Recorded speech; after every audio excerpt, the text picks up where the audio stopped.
Iya, saya sampai hari ini belum bisa menemukan kata kualat itu dari bahasa apa. Selain bahwa itu adalah khasanah bahasa Jawa ya. Kualat itu orang mendapatkan balasan dari keburukan yang dia lakukan nanti kan. Nah, jadi kalau dalam bahasa Islam kan iqab, itu iqab. Makanya ada wiridan maknya ya sadidal iqab tuh, wahai yang maha membalas atau memberikan balasan gitu. Nah, kata kualat ini sangat populer di masyarakat terutama tradisional ya. Dan sekarang orang sudah makin lama makin tidak takut pada kualat gitu ya. Tapi kalau kita breakdown secara logis dan asal usul dan sebab akibatnya kan sangat gampang. Allah kan di pertanyaan sebelumnya tadi kan sudah mengatakan wa may ya'mal mithqala dzarratin khairan yarah wa may ya'mal mithqala dzarratin syarran yarah. Jadi setiap manusia melakukan kebaikan dia akan menemukan, aku melihat balasan Allah kebaikan juga, bahkan dijanjikan berlipat-lipat. Dan barang siapa melakukan keburukan sezarah sedebu sekecil apapun, dia akan menemukan atau melihat balasan Allah berupa keburukan juga. Itu kan kualat namanya. Nah sekarang manusia itu bisa malati apa tidak, itu kan logikanya ya tergantung kedekatan dia kepada Allah. Kalau dia sama Allah itu bertauhid, akhirnya nyawiji, ajar-ajar sama Allah, maka hukum Allah juga otomatis akan berlaku pada dia. Wa may ya'mal mithqala dzarratin tadi itu kan berlaku pada dia itu. Tetapi kan sekarang kita banyak membuktikan banyak orang berbuat buruk tidak kualat, gitu kan kita menemukan itu. Saya ingin mengatakan ya bukan tidak kualat, mungkin belum saja dan Anda juga tidak bisa menyelidiki dia kualat apa tidak gitu.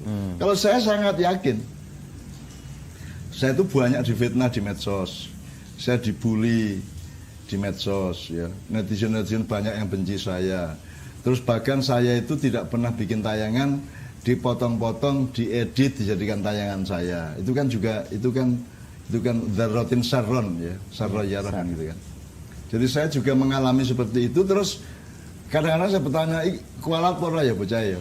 Anak-anak yang bikin sop buntut dari saya, tayangan saya, video saya dipotong-potong, dikarang-karang sendiri konteksnya dan seterusnya gitu ya. Itu kualat apa tidak? Saya bilang pasti kualat. Apa sebabnya? Famay ya'mal mithqala dzarratin syarran yarah, pasti kualat. Meskipun saya tidak bisa menyelidiki bentuk kualatnya bagaimana, kapan terjadi, berupa apa saya tidak tahu. Tapi pasti itu kualat karena itu rumusnya Allah kok. Kalau rumus saya mungkin saya tidak bisa jamin, tapi kalau rumus itu hukumnya Allah kok. Pasti kualat. Nah, tetapi Anda juga jangan terseret untuk menikmati orang kualat. Berarti Anda senang dengan penderitaan manusia lain. Seharusnya kan kita tidak tega kepada. Saya sih melihat dan mengalami dalam hidup saya dengan keluarga saya di Jombang banyak orang kualat yang akhirnya kita tidak tega. Ono sing khusus sing brodol pas mati, ono sing sepanjang hidup terpaksa pakai kursi roda, ada yang gini, macam-macam lah bentuk kualatnya itu ya. Gitu. Terutama kepada orang tua saya dan ibu saya gitu ya. Tapi kan saya lama-lama kan ibu saya memberi peringatan kepada saya. Nun wis gak usah. Jadi dulu ibu saya itu memberi wirid-wirid kepada saya yang membuat orang kualat kalau melakukan keburukan kepada saya. Terus ibu saya memberi peringatan, tidak usah dibaca itu wirid. Kasihan sama mereka. Jadi ibu saya itu azizun alaihi ma'anitum. Ibu saya itu menerapkan akhlaknya Rasulullah yang tidak tega kepada orang menderita. Jadi Anda tanya mengenai kualat tadi, mengenai manusia malat tadi, itu dengan semangat apa? Dengan semangat ingin menyelamatkan kehidupan atau ingin menikmati orang kualat?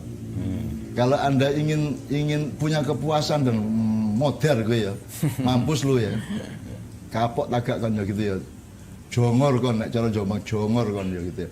Kalau kita itu bernafsu untuk menikmati orang kualat, menikmati orang mendapat kecelakaan dari gara-gara menyakiti kita, itu kan juga tidak benar juga gitu loh.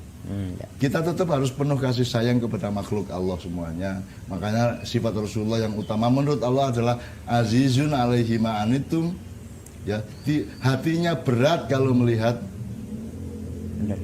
penderitaan orang lain.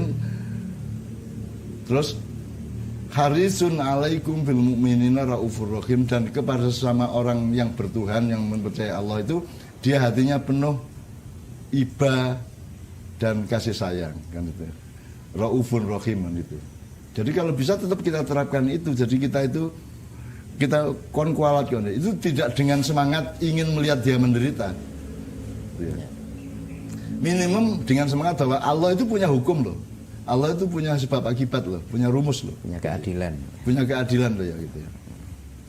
Ya sadidal iqab, ya sadidal iqab ya. Allah yang maha dahsyat ketika membalas seseorang itu ya.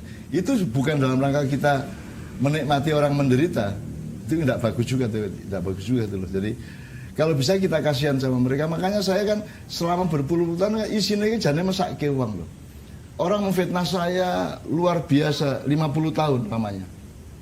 Dan ada yang kemudian meralat dan insaf dan sumeleh lagi setelah 50 tahun gitu ya. Butuh 50 tahun loh untuk tidak memfitnah saya. Bayangkan lemahnya manusia itu. Ada yang 30 tahun, ada yang 20 tahun, ada yang langsung bisa sembuh juga ada. Tapi ada yang 50 tahun baru sumeleh. Baru pasrah, baru objektif, baru adil kepada saya ada. Dan itu saya tidak menikmati keburukan dia, tidak menikmati kesengsaraan hidup dia gitu ya. Enggak, saya tidak menikmati. Tapi saya menghayati bahwa Allah itu maha adil. Jadi saya juga tidak berani melakukan hal yang seperti dia lakukan kepada saya, kan gitu. Jadi sekali lagi bagaimana caranya supaya bisa menjadi manusia malati? Ya menurut saya semakin engkau dekat kepada Allah, maka hukum Allah juga akan semakin berlaku pada hidupmu, kan begitu. Ya. Masalahnya adalah berlakunya itu kapan, bentuknya apa, gitu, kadarnya seberapa kita tidak tahu. Dan itu bagian dari iman kita kepada Allah. Jangan Allah suruh beriman kepada kita, terus kita yang menentukan kualite cuklek sikile gegere poka apa gurune apa ilate kebatek apa ndase pecah apa ndak usah gitu. Itu bagian dari iman kita dan kasih sayang iman kita kepada Allah dan kasih sayang kita kepada sama manusia. Kita tidak ngarani kalau bahasa Jawa. Kita tidak menentukan bentuk kualat itu. Pokoknya hasbunallah wa ni'mal wakil, ni'mal maula wa ni'man nasir. Pokoknya kita nikmati bahwa Allah itu mencukupi semua itu. Seluruh masalah, seluruh urusan, seluruh kemarahan kita, seluruh sakit hati kita diurusi oleh Allah. Cukup Allah yang mengurusi saya dan Allah yang mewakili saya. Jadi saya tidak perlu tandang sendirian, tidak perlu nyerbu orang, tidak perlu bunuh orang, tidak perlu membakar rumah orang, tidak perlu ngebom, tidak perlu macam-macam. Karena hasbunallah. Karena yang mewakili saya Allah. Allah itu wakil saya, bayangkan hebatnya saya. Hebatnya kita semua. Allah itu menyebut dirinya itu wakil kita semua, wakil dari urusan kita semua. Terus kemudian Allah menolong. Maula, dia yang mengayomi kita. Nikmal maula wa ni'man nasir. Allah menolong kita, jangan khawatir. Kalau kita ragu-ragu terhadap pertolongan Allah ya wajar kalau orang tidak kualat oleh kita sendiri ragu-ragu kepada pengayoman Allah kan gitu. Jadi kalau menurut saya yang kita konsentrasikan Mas Helmi bukan mengamati dan ngindek atau ngincer atau meneliti orang kualat apa tidak. Yang kita konsentrasikan adalah bahwa Allah itu mengayomi saya, Allah itu mencukupi saya, Allah itu mewakili saya kan gitu. Itu yang nomor satu. Yang lain itu ilustratif aja. Ya.